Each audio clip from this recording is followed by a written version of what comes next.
Hey, so we're going to do a quick unboxing here. Just looking at this Super NT that just arrived and came with a box and then an envelope here. So we will start with the envelope. Let's see what we got. Got a little pull tab here.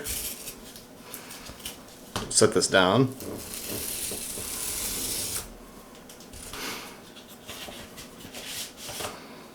And we've got the Super Turrican Director's Cut. Pretty cool box here for, I think this wasn't released or it was a rare game. I can't remember what the story is on this, but anyway, got a nice box for that. I'm going to put that back in here just so I don't mess that up. Try and keep it in as good a shape as I can. Let's do that off camera. And then here we've got the box. And I have to say, I'm impressed with the packaging. Just really nice packaging overall. It's a pretty substantial weight in the box too, which gives me a pretty good feeling about the hardware. Let's see what we got here. So here we have the Super NT, and this is one I just picked up from the recent run towards the end of 2021. But there's a few different options for the Super NT as far as style.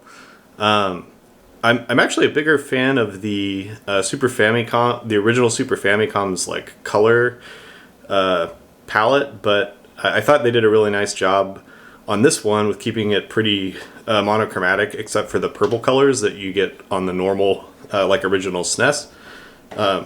So in this case, I actually preferred the kind of the US version of this, or I guess the Western version of this, non-Japanese version. And yeah, I have to say it feels pretty good. It's got quite, it's got a nice weight to it. It doesn't feel like it's you know, flimsy junk. You can see the ports on the front are nice original style ports for the controllers. Just some nice touches here too, like there's one dot here for the first controller and then two dots for the second players. It's got a nice pad on anti-skip pad here on the bottom, and you can see there's some nice little manufacturing touches in there, like the analog symbol is printed kind of behind that. Let's see, what else do we have?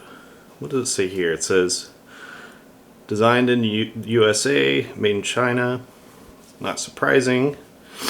And I'm going to pop the doors a bit, but there's the cart reader right there. And the doors feel pretty good. They got a nice spring to them.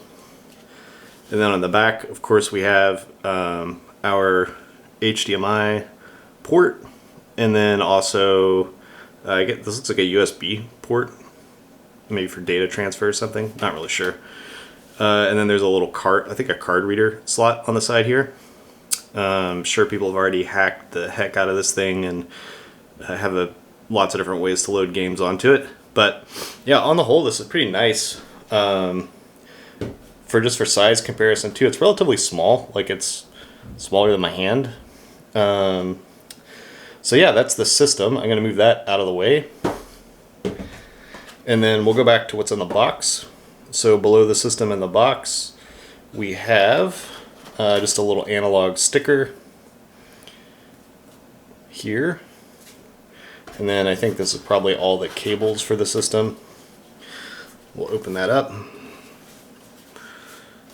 And yeah, all the packaging here is really nice. I mean, it's pretty comparable to what you would expect with any high-end electronics like a Samsung phone or Apple phone or whatever.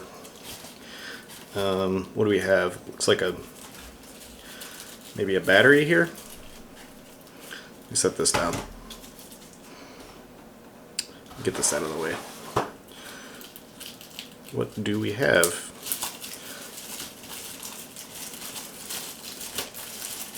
It's a adapter for power, USB charger. Feels really good. It's got kind of a rubbery matte finish. And then what else do we have? Have a charging cable, I'm guessing, or is this an HDMI cable? Let's see. So here's our HDMI, included HDMI cable. Let's see if I can get that to focus. There we go. And then finally, we've just got our HDMI cable here. Just normal micro to USB 2 or 3. I'm not sure which. And then, yeah, just some little packing desiccant silica. So yeah, overall that's everything that you get. You got the system, you got your USB cable, you got an HDMI cable, got a charger adapter, and a little analog sticker to go along with it. And yeah, I have to say I'm pretty impressed with just how this thing was packaged, and I'm excited to see how it plays.